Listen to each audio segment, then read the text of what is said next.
I was desperate to join a new job after my husband and I were both laid off last year.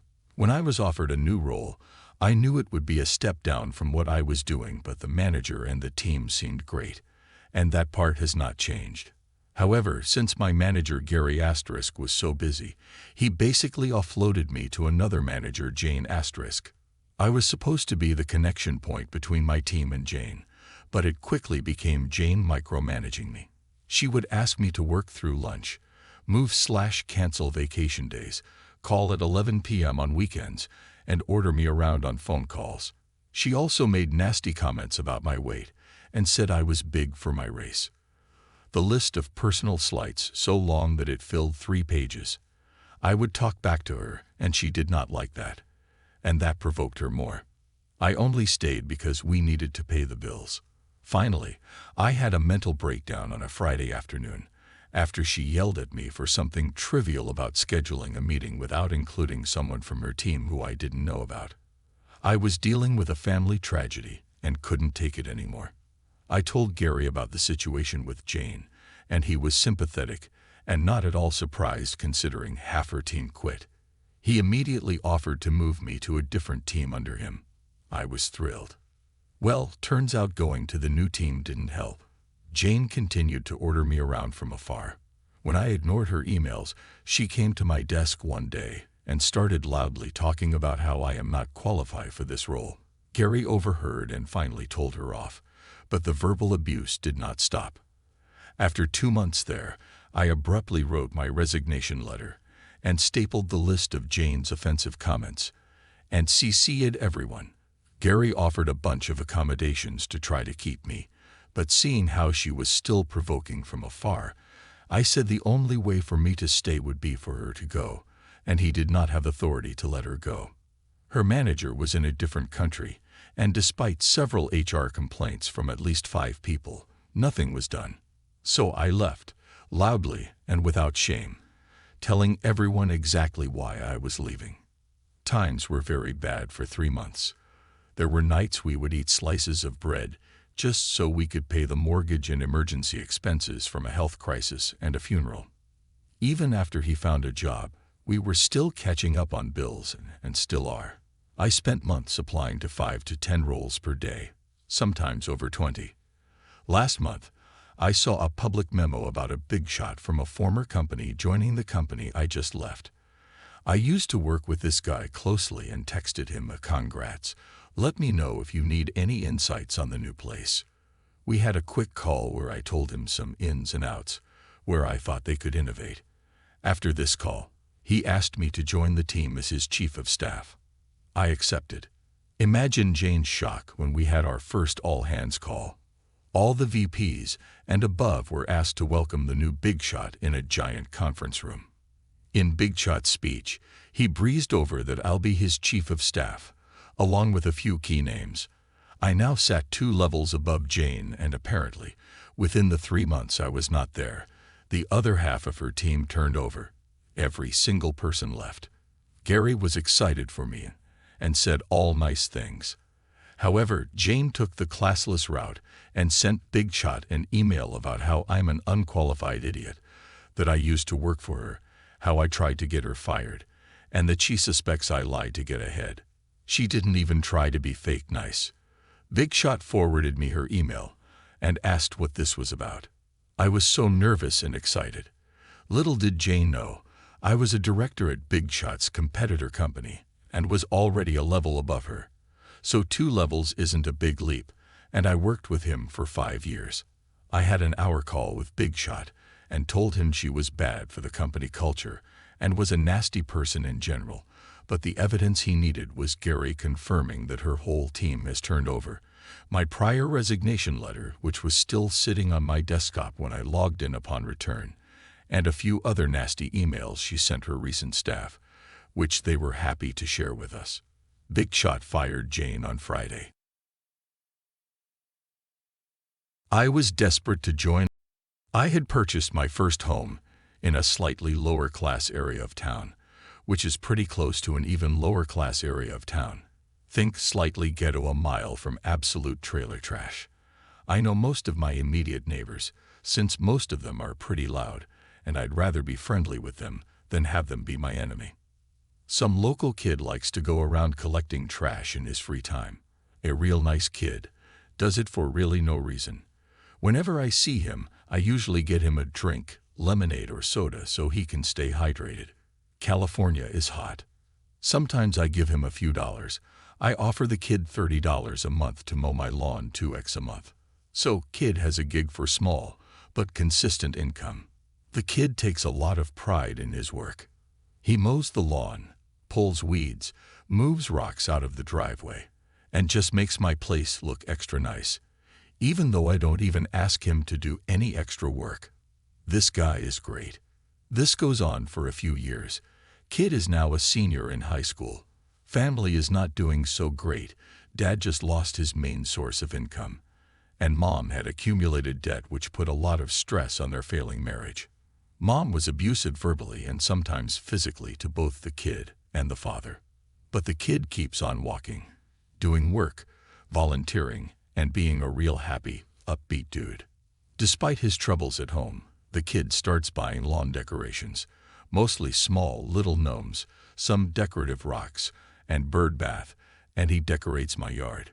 It looks amazing, but I knew he must have spent a lot of his own money on that. I try to reimburse him, and he denies. He won't take it. I know he needs a car, and I was about to get a newer one for myself, so I gave my mine for free. It really was the least I could do for this guy for everything he has done for me. A few weeks later, a drunk driver T-bones the kid, and he dies on the scene. I was devastated. His parents were devastated, and they soon after got a divorce. They were fighting over who gets what, and the father discovers that the mother had a drug addiction she had been hiding. Straight out of left field. She wants everything they had, and she lawyers up to fight the battle. Due to the debt the mother had accumulated on the father's bank account, he had really no money, and nobody knew where she got her money from. As sad as it is, it's not my affair. Until she sent me a letter claiming that the yard decorations are rightfully hers, and that she will take them, or else.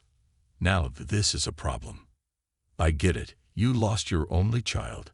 You're in a lot of pain as a parent, but you were never a good parent to him. I was closer to him than you, by a long shot. So I had a meeting with the father, and told him not to worry about the court costs. I decided I was going to fund him in court. Long story short about their divorce battle. But he wins, and gets to keep everything, and even gets a restraining order on her. He then files for credit card fraud, and puts all the debt on her.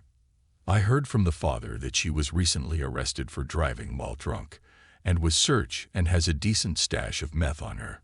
She is currently awaiting trial for that, while the father is living a life now relatively stress-free, and I got to keep my lawn decorations.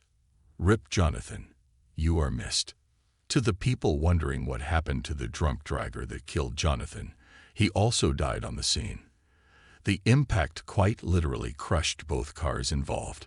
It was a mess. And to the people calling this story bullshit, I will admit, this is in fact bullshit. It's bullshit that Jonathan died by a drunk driver. It's bullshit his mother was abusive, and that his father didn't have the confidence to stand up to her sooner. It's bullshit that the world isn't fair. I'll never forget something little Johnny told me. You can't control anything but yourself, so do what you can to improve yourself, and see how it affects the team.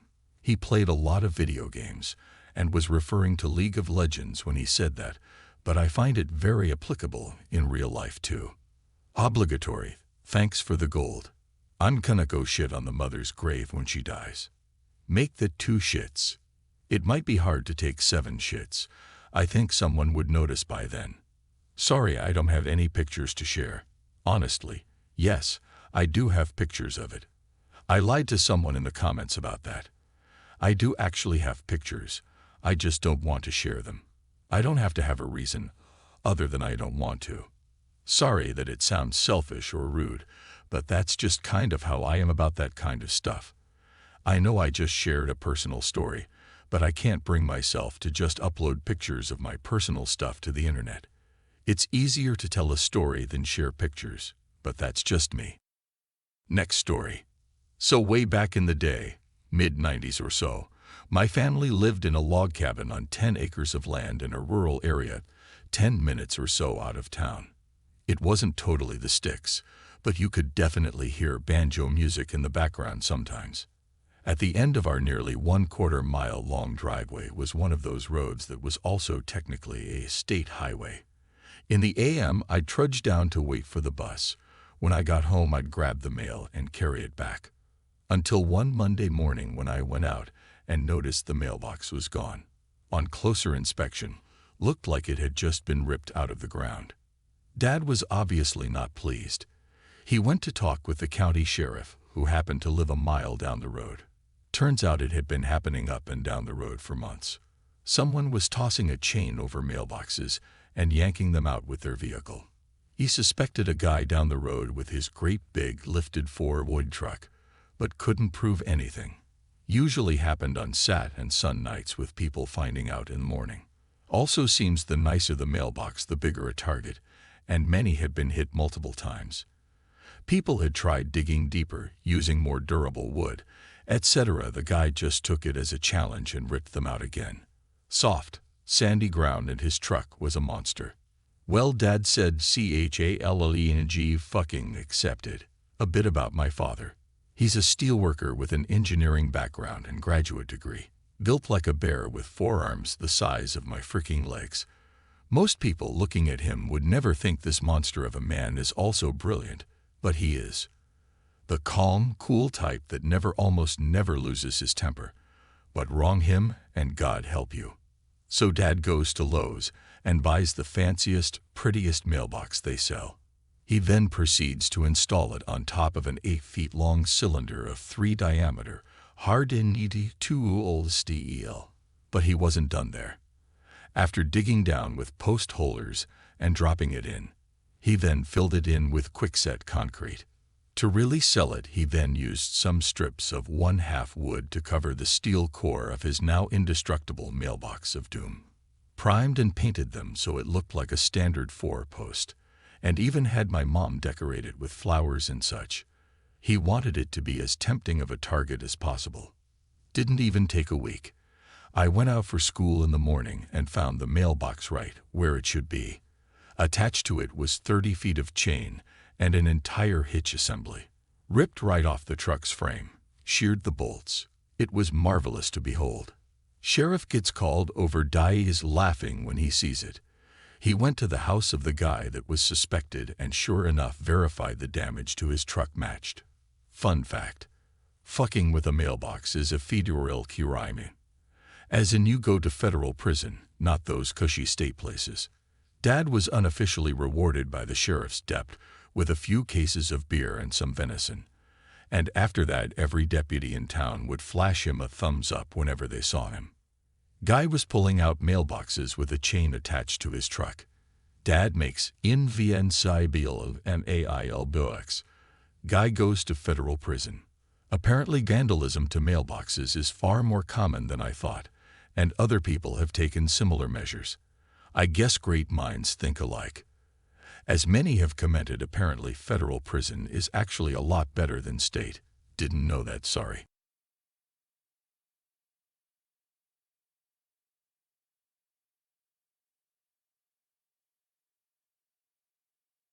I was hired by a company as an assistant manager, a job I was well qualified for. The owner is rarely on site, as he owns several businesses. The company is run by a GM, who hired me, but who works mostly second shift, and who I therefore would have little daily contact with since I was hired for first shift. I was assigned to Eva for training. Eva was a manager and had been with the company 5 years.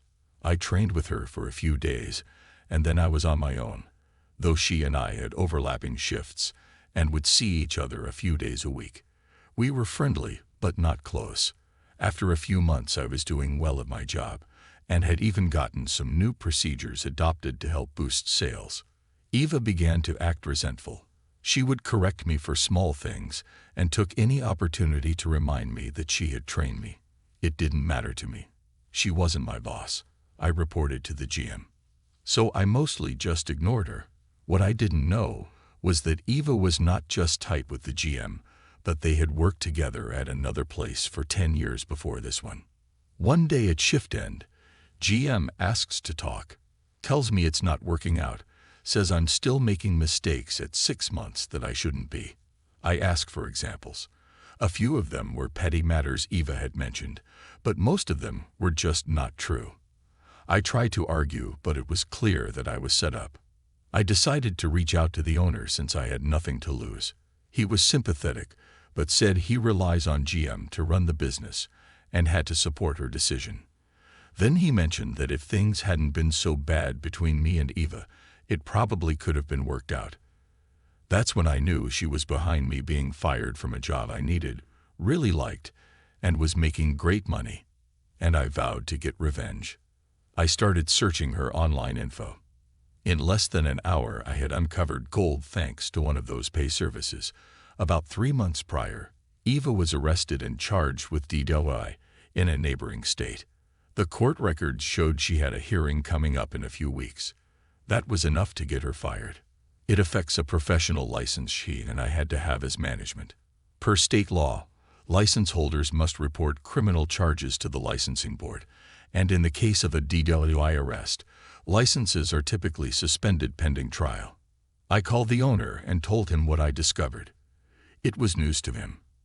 I guess since it was out of state, Eva was keeping it secret. Maybe she was hoping to get let off the charges.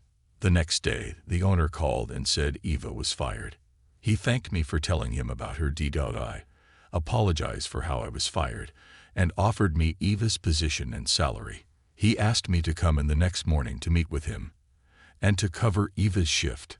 I accepted.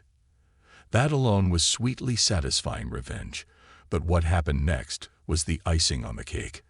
I got to work extra early, met with owner and GM, and we all agreed to start fresh. Cool. It was still an hour before opening, and I was in the back of the place when I heard the front door chime. When I came out a few minutes later, Eva was there, tears flowing, begging the owner for her job back. She obviously didn't know I was there, because when she saw me, her whole body seized and her shocked expression was priceless. I walked right by her, staring her down with a shitty grin, and went outside. Eva came out a minute later and wouldn't make eye contact. As she walked away, I said, "Good luck on the 23rd. That was her court date.